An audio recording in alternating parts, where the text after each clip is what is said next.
Hello, people.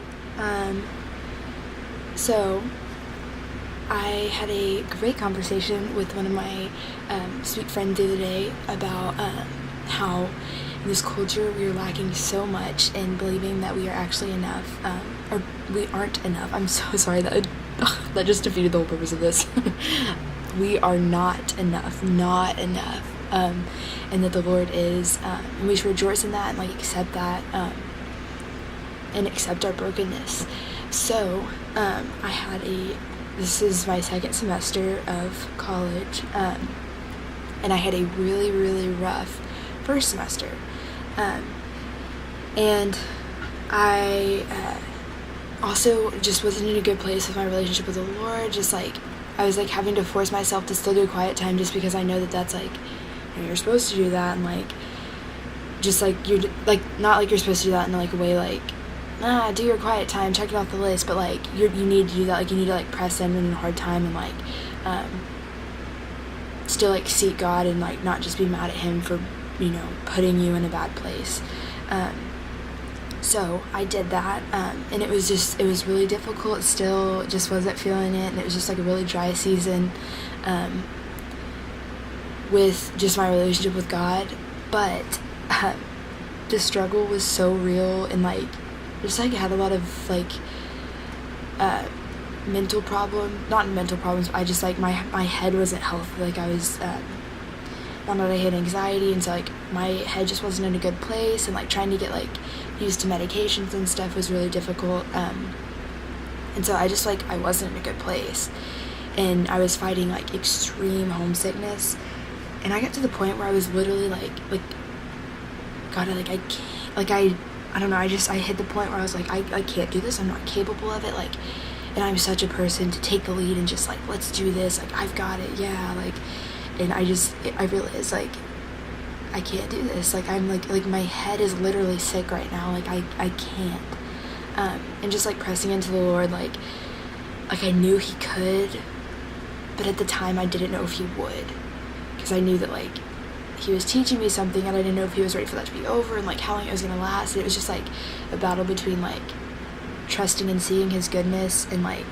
knowing that he's going to get me out of it eventually, but just kind of rolling my eyes at that fact too, he'll do it eventually, who knows when, I'm still in this middle of this struggle, and I'm still here now, what I do then now, and I kept pressing in and kept just really, really trying to stay faithful to him and spend time with him, but y'all, it was hard. It was just a dry season, and you have those times, but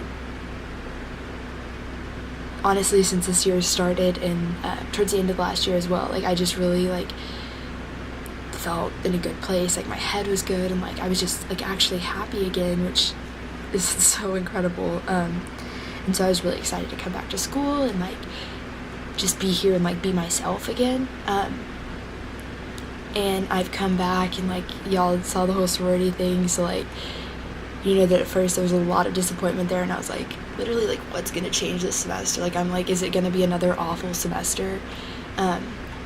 And that's that was my mindset right after I found out that I didn't get a bid and that I wasn't going to be in any of the sororities, and the Panhellenic sororities that I wanted to. I was what's going to be different about this semester? Who's to say this is going to be any better than last semester, even if my head's better? And so I was just fighting, I was I didn't do it, I still didn't do it, I wasn't capable of doing it I was hoping, because rush didn't go well. And then just spent some time with God, and he showed me, it just brought me back to Macy, why do you want to do this in the first place? And it was to find great friends, just really God-centered friendship relationships. I've only had a few of those ever, so I decided to do KXA, and that was still kind of rocky at first, because I was so unsure, is this actually where God wants me, is this where I'm supposed to be? And I'm coming out on the other side, and God is enough, truly, he got me through it all, and I didn't remain faithful the whole time, and I obviously slipped up because I'm a sinner and just imperfect, but he was faithful the entire time, and he was enough the whole time, and this is something I struggle with too, is like, you know, like, yeah, it's one thing to like say that he's enough, but to like really live it out and like completely live in trust of him, like that's something that like I think is a big struggle and is hard just in general. So we take it back to 2 Corinthians 12, and this is where Paul had the it's Paul's vision and his thorn.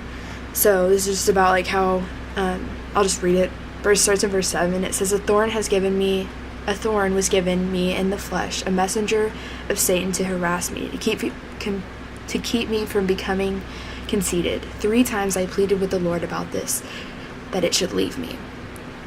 Trust me, I did that a lot. Like, God, why is this happening to me? Like, why am I going through this? Why am I facing this? There's a but, though. But he said to me, my grace is sufficient for you, for my power is made perfect in weakness. Therefore, I will boast all the more gladly of my weakness, so that the power of Christ may rest upon me. For the sake of Christ, then, I am content with weakness, insults, hardships, persecutions, and calamities. For when I am weak, then I am strong. And then we go over to verse 14, and it says, here for the 3rd time I am ready to come to you. This is Paul talking to God. And I will not be a burden, for I seek not what is yours, but you. For children are not obligated to save up for their parents, but parents for their children. I will most gladly spend and be spent for your soul. If I love you more, am I to be loved less? So, like, he's just saying, like, I have all the more reason, like, to love you and to trust you, and, like, he brings it back to your parents, like, them being, like, providing for you, and, like, being the ultimate provider, and, like, he's our parent, he's our father, and he is to provide for us. And so, like, who's to say that he's not going to provide, even when we face hard times, even when we face good times, like, there's still some bumps in the road, and who's to say he's not going to get you out of that and, like, provide that. In your weakest moments, he's going to provide the strength to get out of them. And I know that's such a hard thing to believe, but, like, God is enough. Like, in the way of struggling and, like, just not seeing you getting yourself through it, God's going to get you through it. You're never going to get yourself through anything that you face. Only him, all to him. And it's just hard. Like, I don't know. I struggle with it a lot. Like, I know I'm not enough, but I'm such, like, try to be, like, a self-sufficient person, and, like, you know, like, I'm adulting now, so, like, I'm capable of everything, and I can do all things on my own, but, like, obviously, no. And so, like, just trusting the Lord that, like, I am not sufficient, I'm not enough, because in no way could I make it through a hard season without pressing into him. And, like, honestly, last season when I would, like, you know, get away, I kept pressing in, and I kept finding great things. So, like, even in the midst of, like, such a hard time, like, I was just wrecked by certain Bible verses in, like, my quiet time, and, like, these great sermons and stuff. Just, like, a lot of truth, and, like, God was still speaking and moving because I was pressing in, and, like, he let me know that, like, I wasn't alone, and, like, he wasn't done with me. And, like, I don't know, it's just a hard thing to not be self-sufficient, not, like, try to think that you're enough, because we're broken people, we're such broken people. And, like,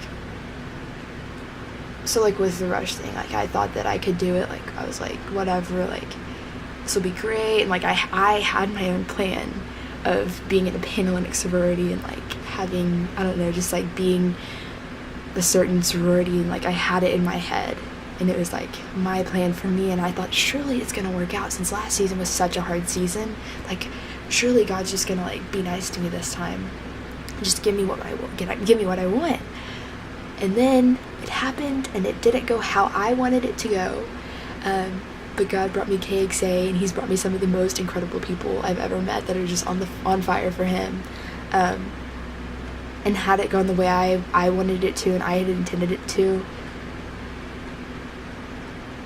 I think I don't know, I just wouldn't be where I am now. I wouldn't be experiencing the full happiness that I'm experiencing, and just trust, like, no matter where you are, no matter if you're in a sorority, if you're not, like, whatever, and even if you just are, like, not even there yet, just trust that the Lord is enough, and that, like, his plan is enough, and he's got you.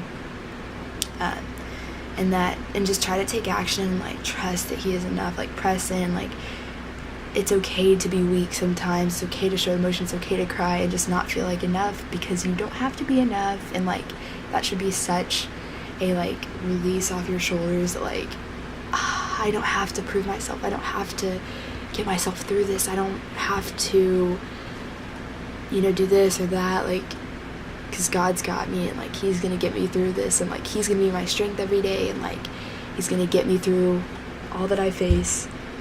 And I know it's such a hard thing, like, you can't just wake up and do that. Like, that's not something that's gonna happen, but you are capable of it. I know God is enough, and trust that. So I'll talk